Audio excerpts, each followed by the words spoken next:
Finally वज़ीर-एक्स की एक बहुत ही बड़ी खबर आई है, यानी कि वज़ीर-एक्स का पता चल चुका है कि इतना बड़ा हैक कैसे हुआ था। ये हाइस्ट वज़ीर-एक्स की 2000 करोड़ रुपए की कैसे हुई थी।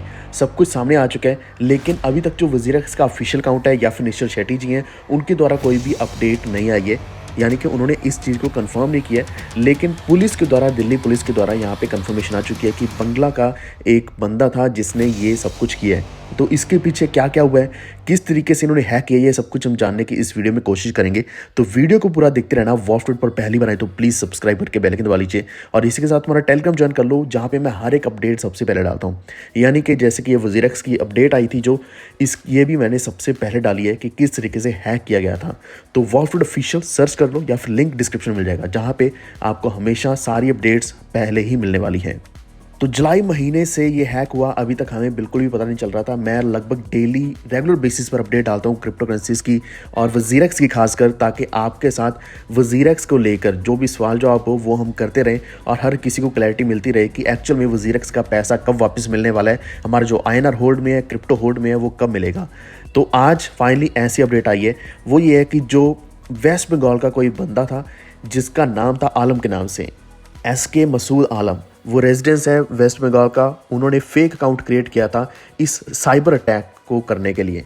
तो आपको पता ही होगा कि जुलाई महीने में ये हुआ था, यानी कि उसके बाद जुलाई, अगस्त, सितंबर, अक्टूबर, नवंबर, यानी कि 5-6 महीने हो चुके हैं, जिस दौरान अभी भी हमें कुछ भी पैसा वापस नहीं मिला है। INR थोड़ा सा अमाउंट मिला है, लेकिन INR भी पूरा नहीं मिला और क्रिप्टो तो पूरा होल्ड में है। सबसे बड़ा लॉस इस वक्त उन लोगों का हो रहा है जिन्होंने बेयर मार्केट में पैसा लगाया था, या फिर जिन्होंने बेयर मार्केट से भी पहले, जब बुल मार्केट चल रही थी, हाई प्राइस पे बाइंग कर ली थी, तो वो प्राइस अब जाके सामने आया, यानी कि वही प्राइस वापस आया जिस पॉइंट पे हम अभी सेल कर सकते हैं या फिर विद प्रॉफिट और भी अच्छा प्रॉफिट बना के हम किसी भी कॉइन से, टोकन से निकल सकते हैं।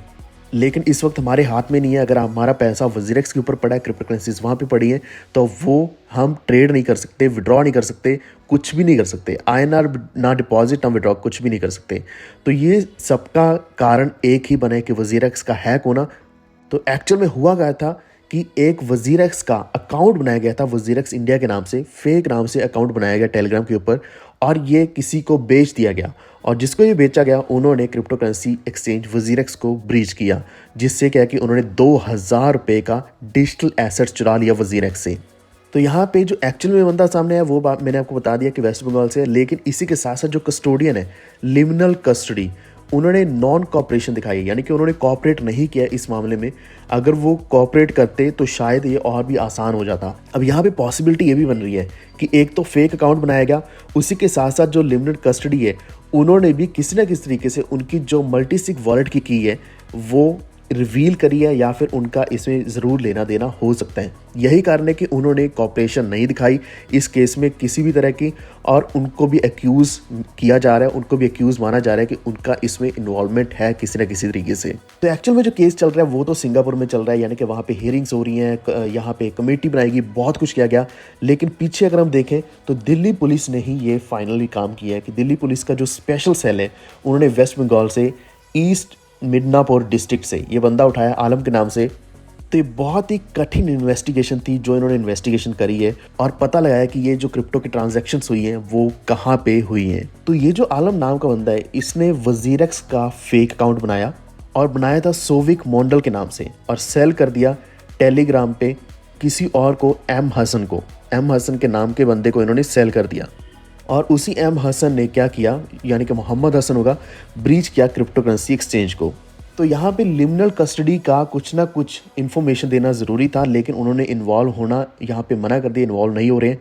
तो यहाँ पे एक चीज़ की क्लैरिटी मिल रही है कि डिजिटल एसेट कस्टोडियन अगर यहाँ पे इन्वॉल्व नहीं हो रहा है, हेल्प नहीं कर रहा है, तो उनके ऊपर भी यहाँ पे बहुत बड़ी रिस्पॉन्सिबिलिटी आती है, यानी कि वो भी इस चीज़ में इन्वॉल्व हैं।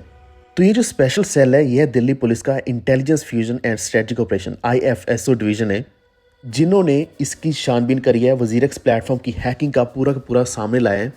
तो यहाँ पे क्रिमिनल ने क्या किया, वज़ीर-एक्स का जो हॉट वॉलेट है पूरा खाली कर दिया, और उसके बाद जो कोल्ड वॉलेट है उसके ऊपर भी जाने की कोशिश करी। लेकिन कोल्ड वॉलेट में क्या होता है कि वहाँ पे थोड़ी सिक्योरिटी मेजर्स एक्स्ट्रा होते हैं, सिक्योरिटी और भी ज़्यादा होती है, जो फंड्स होते हैं वो ऑफलाइन होते हैं। यही कारण था कि वो कुछ अमाउंट जो था वो बच गया था। तो जो लिमिनल कस्टडी है उनसे बार बार यहाँ पे इन्फॉर्मेशन लेने की कोशिश करी गई, लेकिन वो भी बार बार मना करते रहे।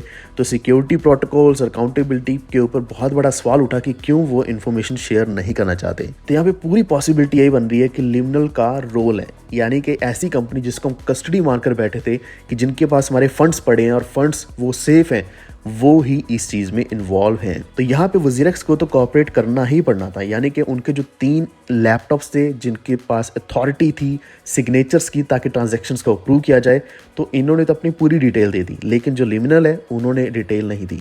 क्योंकि ये मल्टीसिग वॉलेट है, 5 वजीरेक्स के पास, 1 लिमिनल कस्टडी के पास, तो टोटल 6 सिग्नेचर्स है, तो कस्टोडियन ने अपनी पूरी इन्फॉर्मेशन नहीं दी।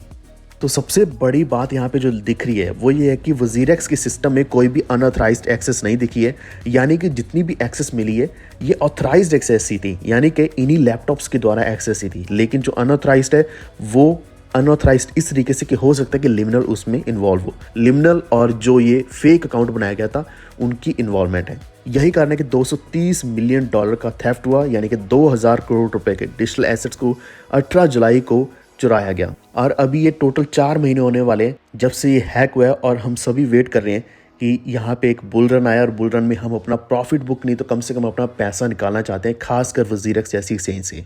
अब यहाँ पे एक कारण कुछ भी बन रहा है, चाहे वो कस्टोडियन हो, चाहे ये जो आलम नाम का बंदा है जिसने ये पूरा का पूरा हैक किया है फेक नाम यूज़ करके, फेक टेलीग्राम अकाउंट बना के, लेकिन इसमें बहुत बड़ा लॉस हुआ है सभी के सभी क्रिप्टो होल्डर्स का जो वजीरेक्स यूज़ कर रहे थे। इससे क्या है कि हमारा जो विश्वास है वो वजीरेक्स के ऊपर ही नहीं बल्कि सारी की सारी इंडियन क्रिप्टो करेंसी एक्सचेंजेस से उठ चुका है।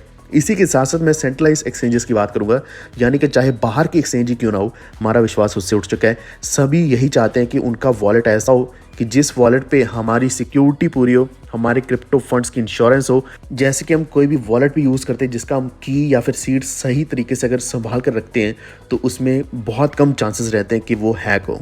लेकिन ये सारी जितनी भी न्यूज़ आई है, जितनी भी अपडेट आई है, ये आप ट्विटर के ऊपर तो देख ही पाओगे। यहाँ पे वजीरेक्स बहुत ज़्यादा वायरल हो रहा है, ये हैशटैग बहुत ज़्यादा वायरल हो रहा है।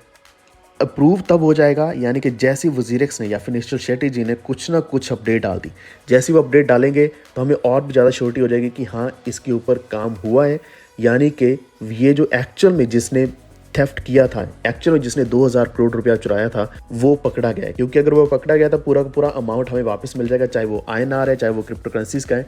लेकिन अगर यहाँ पे एक्चुअल में इन्वॉल्वमेंट उस बंदे की नहीं है या फिर ये सिर्फ एक बनी बनाई न्यूज़ है कि 2000 करोड़ रुपए इनके पास है, तो हो सकता है कि पूरी की पूरी फेक न्यूज़ भी हो। यानी कि कुछ न्यूज़ तो सही है कि यहाँ पे दिल्ली पुलिस ने काम किया है, लेकिन यह इतना बड़ा जो 2000 करोड़ रुपए का डिजिटल एसेट है क्या उसके पास है या नहीं, अगर है तभी हमें वापस मिलेगा। इसके बारे में आपका क्या मानना है एक बार नीचे कमेंट करके ज़रूर बताएं। उम्मीद है आपको वीडियो इन्फॉर्मेटिव लगा होगा। ऐसे में आपके साथ और भी अपडेट शेयर करने वाला हूँ। अगर आपको किसी भी कॉइन के बारे में इन्फॉर्मेशन चाहिए हो, एनालिसिस चाहिए हो, जैसे कि मैंने कल पीनट का डाला था, पेपे का डाला था, जल्द ही उसके ऊपर वीडियो मैं लेकर आऊँगा। तो इसी के साथ चैनल को सब्सक्राइब करके बेल आइकन दबा लो ताकि आप तक आने वाले वीडियोज़ के नोटिफिकेशन हमेशा पहुँच रहे। ये वीडियो देखने के लिए धन्यवाद।